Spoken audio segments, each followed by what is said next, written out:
Mango shake recipe. To ripe mangoes, peeled and diced. 1 cup milk chilled, 1/2 cup ice cubes. 2 tablespoons sugar or honey adjust to taste. Optional, 1 scoop vanilla ice cream or 1/4 cup yogurt for extra creaminess.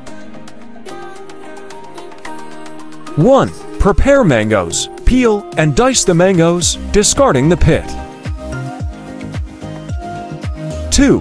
Blend ingredients. In a blender, combine the diced mangoes, chilled milk, ice cubes, and sugar or honey. If using, add the vanilla ice cream or yogurt. 3. Blend until smooth. Blend on high speed until the mixture is smooth and creamy. 4. Serve. Pour the mango shake into glasses and serve immediately. Enjoy your delicious and refreshing mango shake. I hope you liked this recipe. If you like this recipe, don't forget to like, comment, share, subscribe, and don't forget to press the bell icon. And on which recipe to make next video, please let us know in the comment section.